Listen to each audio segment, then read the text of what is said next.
پر نہ جانے دو جس راستے پر چل کر تمہاری اولاد جہنمی بن جائے، جہنم کا ایندھن بن جائے۔ میرے آقا صلی اللہ علیہ وآلہ وسلم کے غلاموں، مصطفیٰ کریم صلی اللہ علیہ وآلہ وسلم کے دیوانوں، اندازہ کریں، غور فرمائیں، اللہ اکبر، توجہ فرمائیں کہ ہمیں دو ذمہ داری سونپی گئی ہے، نہ آپ کو اس راستے پر جانا ہے اور نہ اپنی اولاد کو اس راستے پر جانے دینا ہے، اس لیے کہ جہنم کیا ہے اور جہنم کے دہکتے ہوئے شعلے کیا ہے، جہنم کی آگ کیا ہے۔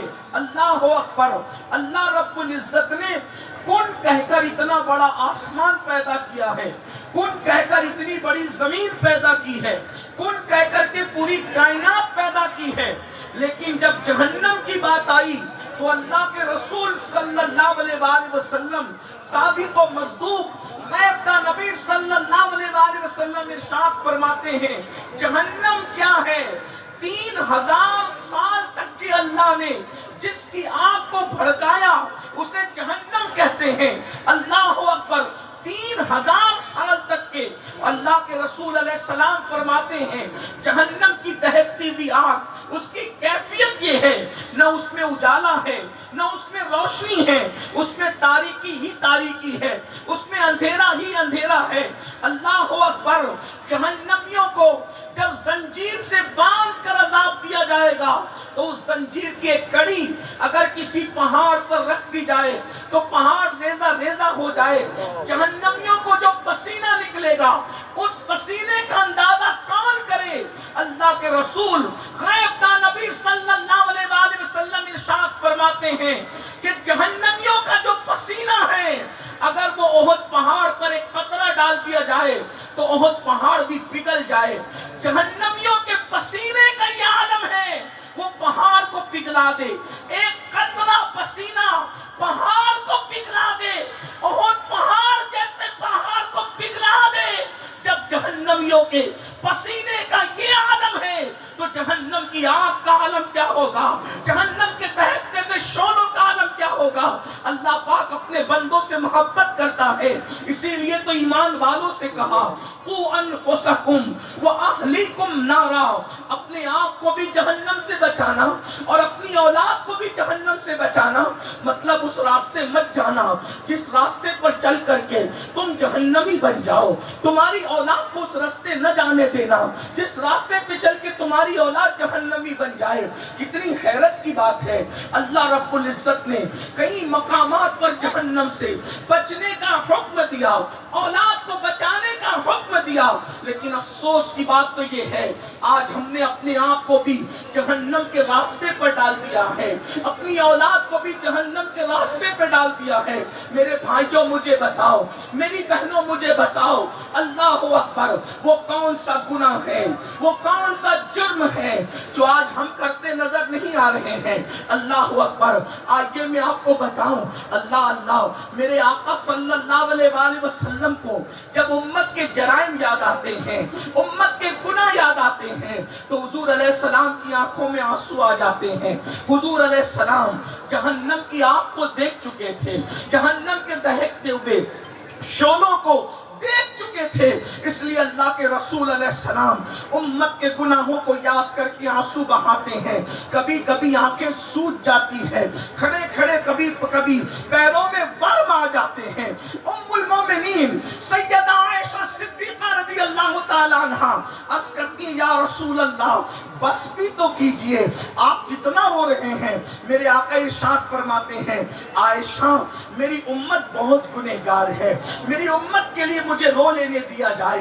اندازہ فرمائیں، حیرت کی بات یہ ہے وہ معصوم رسول، معصوم ہی نہیں بلکہ سید المعصومین، جانے معصومین، عصمتوں کی جان محمد الرسول اللہ اپنی امت کو جہنم کی آگ سے بچانے کے لیے پوری رات روتے رہیں، روتے روتے آنکھوں کو سجائیں، کھڑے کھڑے پیروں میں ورم آ جائیں، اور ہم میں کیا ہو گیا ہے، کس نشے میں ہے، کس بلا میں گرفتار ہے، اللہ اکبر، کہ ہم اپنے آپ کو آگ سے بچانے کی، جہنم سے بچانے کی کوئی کوشش ہی نہیں کرتے۔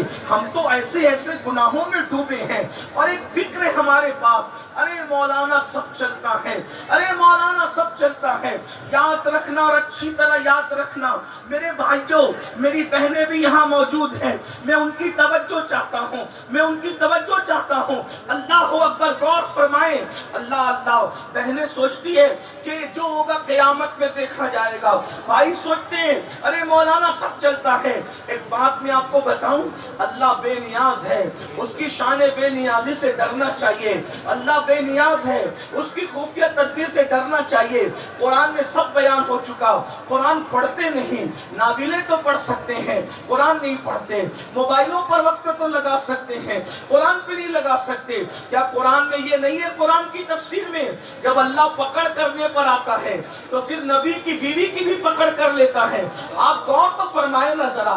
اللہ اکبر، سیدنا لوط علیہ السلام جیسے پیغمبر کی بیوی، وہ مجرم نہیں تھی، وہ پاپی نہیں تھی، وہ بدکار نہیں تھی، قوم بدکار تھی، وہ بدکار قوم سے محبت کرتی تھی۔ جب اس بدکار قوم پر اللہ نے پتھروں کی برسات کی ہے تو اس نے قوم کی محبت میں پیچھے مڑ کر کے کہا تھا، ہائے میری قوم، مجرم اور پاپی اور بدکار قوم کی محبت میں مبتلا تھی۔ جیسے پلٹ کے کہا ہائے میری قوم، تو قوم پر جو پتھر برس رہے تھے وہی پتھر لوط علیہ السلام کی بیوی پر بھی برس پڑا، وہی پتھر حضرت لوط کی بیوی پر بھی برس پڑا اور اس کو پتھر کی بنا دیا گیا۔ آج وہ پتھر کا مجسمہ دنیا کو پکار کر دعوت عبرت دے رہا ہے کہ جب وہ بے نیاز نبی کی بیوی کی پکڑ کر سکتا ہے، تم کس کی بیوی ہو؟ تم کس کے بیٹے ہو؟ جب وہ نبی کے بیٹے کی پکڑ کر سکتا ہے، اگر پکڑ کرنے پر آئے۔ کشتی بنانے والے نوح علیہ السلام ہیں، اللہ تعالیٰ نے اجازت دی جانوروں کو بھی لے لے اندر، چوہوں کو لے لیا، کتوں کو لے لیا، سوروں کو تک اندر لے لیا گیا۔ پھر اللہ نے کہا تیرے بیٹے کو نہ لینا۔ اور تو ہم کہاں ہیں؟ ہم جنت کے خواب دیکھ رہے ہیں، زنا کے اڈوں کو آباد کر کے جنت کے خواب دیکھ رہے ہیں، نشہ کر کے ہم جنت کے خواب دیکھ رہے ہیں، غیبت کر کے ہم جنت کے خواب دیکھ رہے ہیں، حرام لقمے پیٹ میں ڈال کے ہم جنت کے خواب دیکھ رہے ہیں، داڑیاں منڈا کر کے گٹروں میں پھکوا کر ہم جنت کے خواب دیکھ رہے ہیں، شراب پی کر کے جنت کے خواب دیکھ رہے ہیں۔ کیوں؟ اللہ کریم ہے۔ میں کہا نوح علیہ السلام کے بیٹے پہ کریم نہ تھا؟ نبی کا بیٹا، وہ بھی کون سا نبی؟ اولو العزم پیغمبر، 1000 سال تک جس نے قوم کے دکھ سے پتھر کھائے، گالیاں سنی، مصیبتیں اٹھائی، ایسے پیغمبر کو قدرت کہہ رہی ہے تو نے سب کو کشتی میں لینا ہے، جانوروں تک کو، لیکن بس شرط ہے ایمان والا ہو، رشتہ دار نہ ہو، ایمان والا، رشتے نہیں دیکھے جائیں، ایمان دیکھا جائے، نبی کی وفاداری دیکھی۔ اسی لیے حضور محدث اعظم کے چھوچوی رحمت اللہ علیہ فرماتے فضل ایمان پہ ہے، فضل نسب بھی موقوف، بو لہب کو بھی لگا ہاتھ نہ تبت کے ساتھ۔ ارشاد ہوا اس کو کشتی میں مت لینا۔ حضرت نوح نے نہیں لیا، نگاہوں کے سامنے بیٹا ڈوب گیا۔ یہ تاریخ ہے، قرآن کہہ رہا ہے۔ آپ مجھے بتائیں، جب وہ نبی کے بیٹے کو ڈبا سکتا ہے اور نبی کو منع کر سکتا ہے کشتی میں نہیں، وہ تو نوح علیہ السلام کی بنائی کشتی تھی۔ جب اللہ منع کرتے نبی کو کہ کشتی میں نہ لینا، کتوں کو لے رہے ہیں، سور کو لے رہے ہیں، چوہوں کو لے رہے ہیں، جانوروں کو لے رہے ہیں، اللہ نے منع کر دیا تو سگے بیٹے کو نہیں لے رہے، بلکہ قدرت نے کہا اب تو یہ بیٹا بھی نہ رہا، نہیں سمین آلک، اب تو یہ آپ کی آل سے بھی نہیں رہا، رشتہ اس کا ٹوٹ گیا۔ لیکن ایک بات میں یہاں عرض کر دوں، اس ضابطے کو لیس من اہلک کا، یہ نوح علیہ السلام اور دوسرے پیغمبروں کے لیے ہے، کہ محمد الرسول اللہ کے رشتہ داروں پر کوئی چسپا کرنے کی جرت نہ کرے، اس لیے کہ حضور کے نسب پاک کی یہ خصوصیت ہے۔ اللہ اکبر، میرے آقا علیہ الصلوۃ والتسلیم ارشاد فرماتے ہیں کہ سب کے نسب قیامت کے دن منقطع ہو جائیں گے، کلو نسب و سببی منقطع الا نسبی و سببی، سب کے نسب ٹوٹ جائیں گے، محمد الرسول اللہ کا نسب قیامت کے دن۔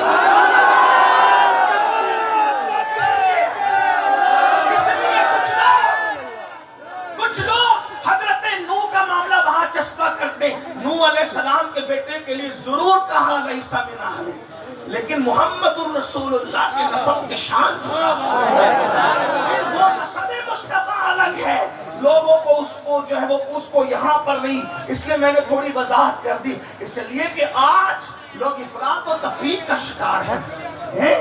کچھ لوگ نسب پر اتنا زور دینے لگے کہ انہوں نے عمل کو اور ایمان کو کچھ سمجھا ہی نہیں، اور کچھ لوگ عمل پر اتنا زور دینے لگے کہ محمد الرسول اللہ کے نسب کو بھی تولنے لگے۔ یاد رکھنا، کائنات میں کوئی میزان ہی پیدا نہیں ہوا جو خون مصطفیٰ کو تولنے کی قوت رکھتا ہے۔ اس نسب کی شان ہی جدا ہے، اس نسب کا مقام ہی جدا ہے۔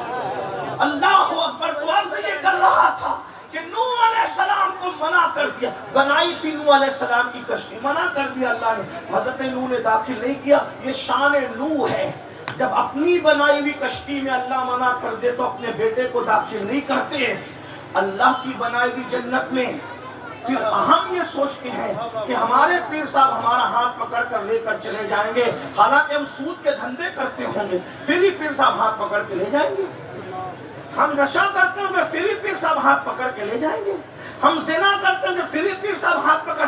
میرے بھائی، پیر سے بڑی طاقت نبی کی ہے، نبی بے بس نہیں ہوتا، لیکن نبی کی شان یہ کہ وہ اللہ کا بندہ ضرور ہوتا ہے اور وہ اظہار بندگی کر رہا ہوتا ہے۔ بتائیں، جب بیٹے کے لیے منع کر دیا کہ کشتی میں نہ لینا تو لے گئے؟ نہیں لے گئے۔ بیٹے کو ڈوبتا ہوا دیکھا کہ نہیں دیکھا؟ حالانکہ آنکھ میں آنسو تھے لیکن بیٹا ڈوب رہا تھا، صبر کر رہے تھے۔ اب مجھے بتائیں، یہ جو ہم سوچ رہے ہیں پوری زندگی فجر میں کبھی مسجد کا منہ بھی نہیں دیکھیں گے اور سید بادشاہ میں جنت میں لے کر جائیں گے، ہم نے کہا یہ صرف خیال ہے،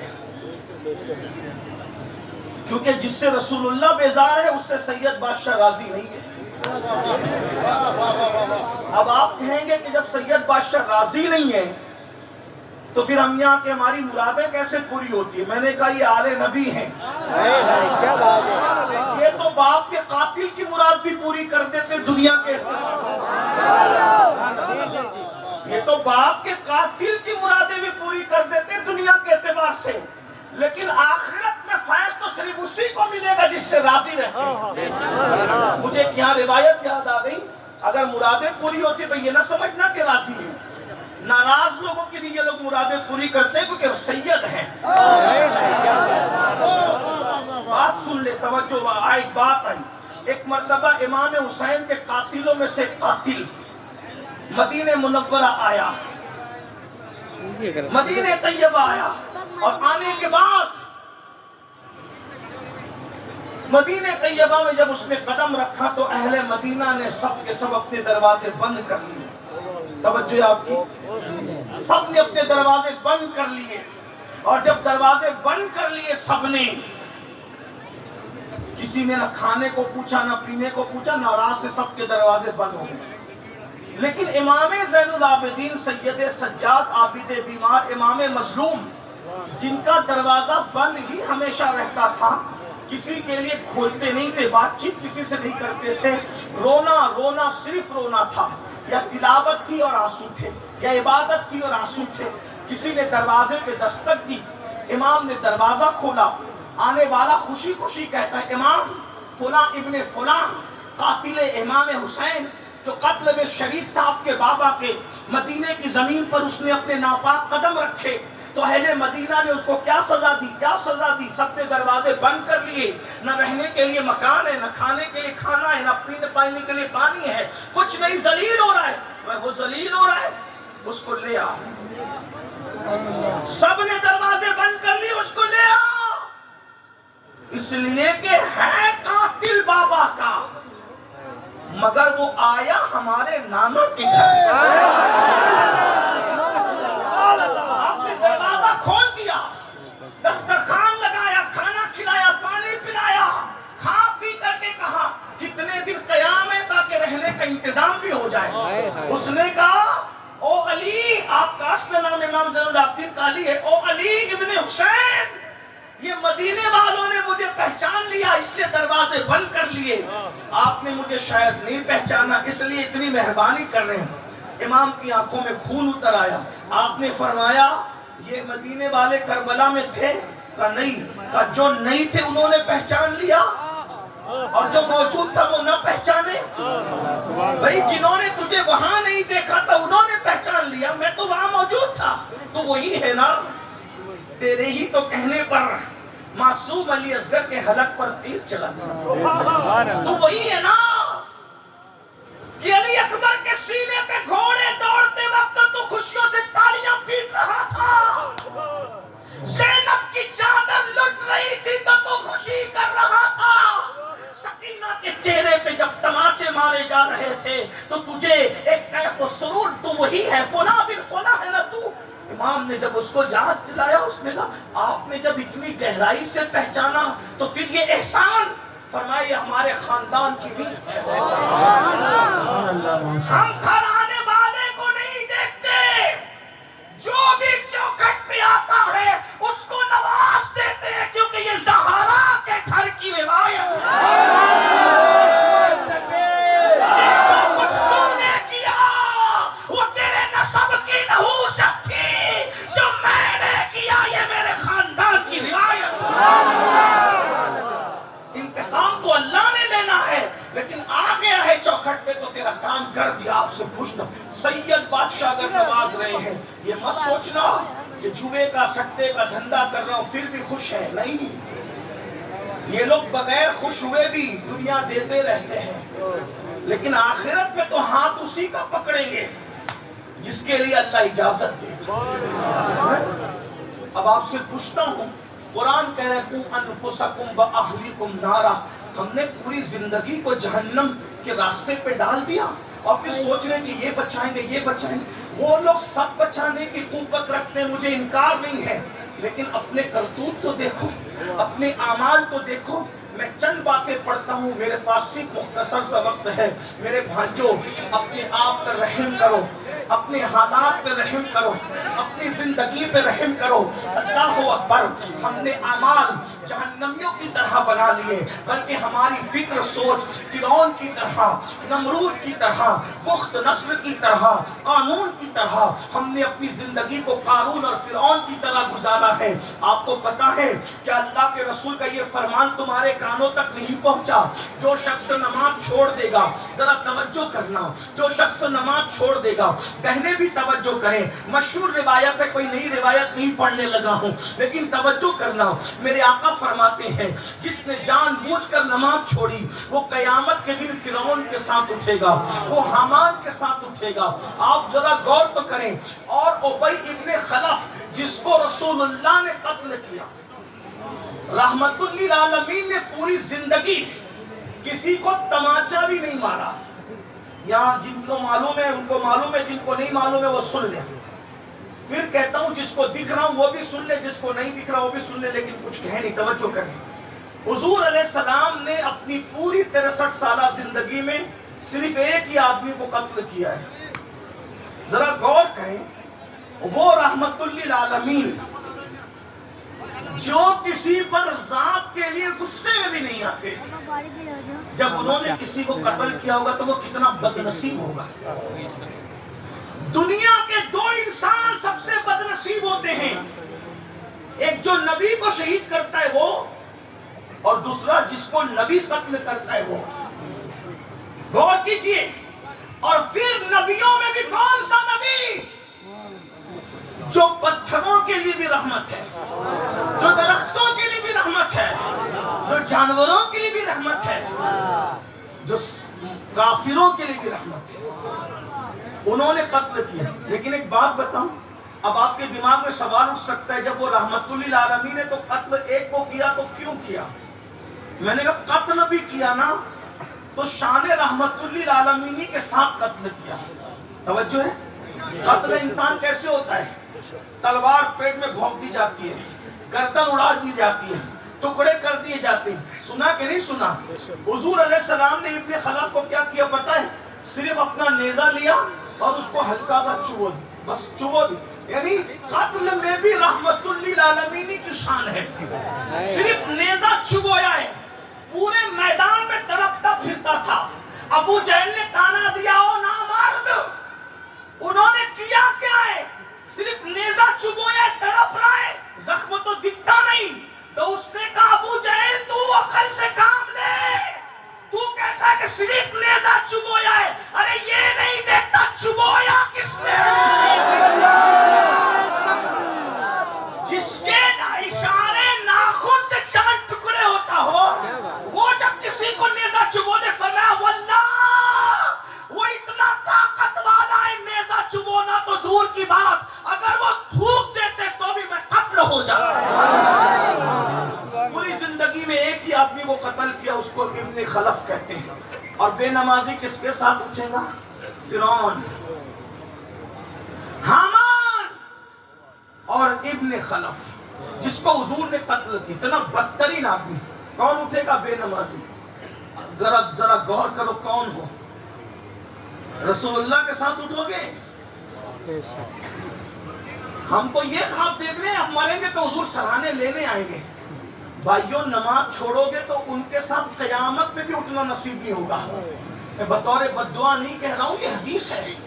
اور حضور کا دشمن ابن خلف, جس کو حضور قتل کریں, حضور کے ہاتھوں جو قتل ہوگا, بے نمازی اس کے ساتھ اٹھے گا, فرعون کے ساتھ اٹھے گا, حمان کے ساتھ اٹھے گا. اب بتاؤ, ہم تو کہنے امام حسین کے ساتھ اٹھیں گے, مولا علی کے ساتھ اٹھیں گے, غوث پاک کے ساتھ اٹھیں گے, غریب نواز کے ساتھ اٹھیں گے. میرے بھائیوں, آقا نے پہلے, حضور علیہ السلام کی حدیث, اگر میں کہہ کے چلا جاؤں نا تو لوگوں کو تکلیف ہوتی, بھئی اس نے کیسے کہہ دیا. میں نہیں کہہ رہا, میرے آقا نے فرمایا. حضور کے دشمن کے ساتھ کون اٹھے گا؟ بے نماز. اور جو حضور کے دشمن کے ساتھ اٹھے گا, کیا حضور اس کا ہاتھ پکڑیں گے؟ پھر کیوں ٹائم نہیں نکالتے نماز کے لیے؟